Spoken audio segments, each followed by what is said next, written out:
So I saw this video the other day about a guy giving advice for social media, right? Specifically, he was aiming the video at people who deem themselves to be a little bit more artistic. And he was saying that he believes if you're somebody who's a little bit more artistic, an artist who's trying to get their name out on social media, they should go against their instincts. They should use less artistic ways of doing things. They should not try and be innovative. They should not try and take any of their sensibilities and put it into the content, but rather they should follow formulas because that's what social media encourages. And I want to start off right off the bat, as much as I'm using this random guy's video as a jumping off point into this conversation, I don't disagree with him. I do see the point in what he's saying. He's not saying, he's talking about this just from a perspective of if you want to succeed, don't reinvent the wheel. People like formulas, they like formats, there are proven things that do well across all these social media platforms. And this is true. The classic advice that everybody says of you want a solid hook, you want blah, blah, blah. Those are good pieces of advice. You want a solid hook, you want to make sure there's visual interest. I don't know what that bug is doing there.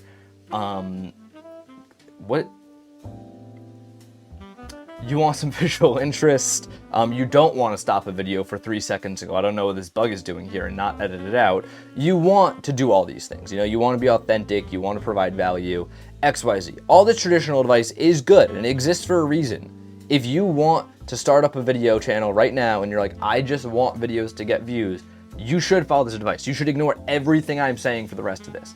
But it got me thinking about the way that social media has affected our culture and the way that we create art specifically, but also consume art, is very interesting because it has encouraged all of this, right? It's encouraged people to not be innovative.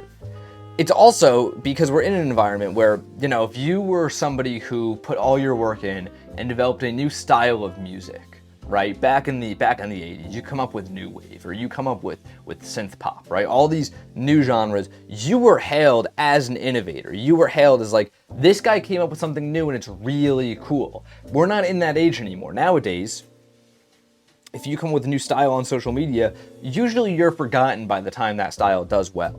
You know what I mean? There's some examples of Casey Neistat. He obviously was very into the daily vlog. Casey Neistat has his own style that everybody can recognize. Mr. Beast is another example. Everybody's the beastification of YouTube. There are examples of people innovating, but usually it's because they're innovating in ways that gets more views. I want to talk to you all today because I know there's a lot of artists that watch this. I think the last time that there was a poll done by me, it was literally 80-20. A lot of you guys are making stuff, right? And I want to talk about this because I think as much as this advice is correct, I also don't, or how do I phrase this? I think this advice is good, right, standard advice. I don't think it's the correct thing to say though, because I think that when you're speaking to people who are more artistic, you should encourage that. Maybe not because all of them are going to do well. You know what I mean? I'm going to present a different vision that I apply to my own stuff here.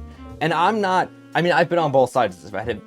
I've had content do extremely well in the past, and then I have stuff like this where this is never going to get 1 million views, but I'm way more fulfilled by it, right? I've been on both sides of this, right? And that's why I do want to talk about this, because as much as I might not be the person to prescribe advice on how you guys should do well on social media, I do have an outlook on it that I want to share with all you, right? And that outlook's defined by this. If you are somebody who's creative, if you are somebody who's I can genuinely make cool stuff, as I know a lot of you guys are, you have interesting ideas, you have cool ideas, I think it's your duty to bring them to the world. I think social media is already filled with enough stuff that's the same old, that's ordinary, and to make something that, might not be the most popular, but is one of a kind, I think is awesome. I think that's way better, genuinely. I also would like to caveat this with the fact that if you're somebody who's I need to grind social media to make $1 million next year, click off this video. I'm not the guy for you. I think this is better in terms of I want to pursue this as a passion. I want to pursue this as a hobby. There's some caveats to this. I don't mean that you're never going to do well. I'm not advocating for that whole you only need 1,000 true fans to be good. I don't like that. I think it's a natural desire of a lot of artists. I want people to see my stuff. I want people to like it. I want people to interact with it. And I get that. I don't shame people for having that. I think that's a great thing, right? And I think that being like, you need to be the most ordinary you can be on these social platforms actually comes from a misnomer, right? Because of the way that social media works now, where like everything you see is basically a viral video. Especially like open TikTok right now, scroll for 10 minutes. Most of those videos would have been considered ultra viral 10 years ago, right? Virality is what's being chased to a point where virality is barely even virality anymore, right? It's just basically the norm is you want a video to blow up, get 100,000 views, and hope that there's enough people that come and you can monetize and then, you know, you make some money, right? And this is how things work in the social media ecosystem. But I think it's an important thing to remember, and this is where I try and center it all, the center of all my things, right? Of everything I do. The people that are successful, right? And I don't mean like they get a viral video, because you can make a viral video. You right now could stop watching this and go make a viral video if you really tried, right? Virality is something that's like somewhat predictable, as much as it's not easy. And I'm not gonna sit here and act like I'm gonna be able to like produce a viral video every day, you know what I mean? Virality is, at the end of the day, something predictable. The people that actually like make careers out of social media, the people that do well in the long run, end up having these impacts, are not people that get virality, right? They're people that other people, the consumers of content, like to watch consistently over long periods of time. If you as a person, you have a unique voice, right? This goes back to the fact that I believe there's gonna be more artistic people watching this. You have a unique voice, and you're like, I want to get it out there online, you will find, if you are more authentic to yourself, if you are not chasing these cookie cutter formats, right? If you are genuinely like, I am going to do something fun and unique that I believe in, people will attach to you way more, right? It might take you a couple years. That's why I'm saying I don't like this whole thing of you know, I'm gonna grind for a year and blow up on social media. Usually, like, anytime you hear, oh, this guy was about to be homeless and he grinded, he was grinding like 5 years before, and that was the year that things blew up. Those stories do happen, and they're very impressive, they're awesome, they're inspiring. But I want to just talk for a second about, like, you have a job and you want to do this on the side. I genuinely think you should be more authentic. You should do what you want to do and cultivate an audience of people that want to watch it. A great example of this is the channel Horses, right? Some of you might have seen these. He makes video essays that are just what he finds interesting. Largely, I would say you could categorize as being in the humanities. He does some video essays that are literally just things he wrote about his own thoughts. Some video essays about, you know, historical figures, like Rasputin. I believe he did one on, maybe he didn't do one on Rasputin. I don't know why. I'm so sorry, Horses. I don't know why I'm now blanking on everything you've ever made, but he makes amazing videos. And a lot of you probably watch him. He's very popular. He's over 1 million subscribers for years. And I know this from him personally. He did not do as good as he is now. He was making videos for many years to a much smaller audience than he is now. And I've asked him about it. I said, like, why do you know, like, what is your kind of philosophy behind this? Because he genuinely did do something unique. He's the first person that I've encountered of this wave of like doing something very different. And what he said I found so interesting. He said, do what you want to do. Don't follow a niche. Don't follow a category. You as a person making things are automatically going to be your own niche. Nobody is so interested in everything that their videos are going to be scattershot around, right? And even if you are somebody who's going to be like something over here, here, the world is over here. You know what I mean? Like, you will still be your own niche naturally, byproduct of being a human being. You should do what you want to do, be ready to do it for a couple of years, and you will find people like you. And he said something that's so true that I think a lot of us need to hear as artists. As much as we all have our own unique voice, none of us are so unique that nobody else can relate to that voice. And that's why I'm a believer that this mindset of like compromise is deeply, deeply damaging to what could be a burgeoning ecosystem in 5 years. If everybody watching this, every single person, every single one of you that's interested in content, does what you want to do, genuinely, what's in your heart of like, this is what I want to make, this is what I think the world needs. You're not creating what you want to create, you're creating what you look for, right?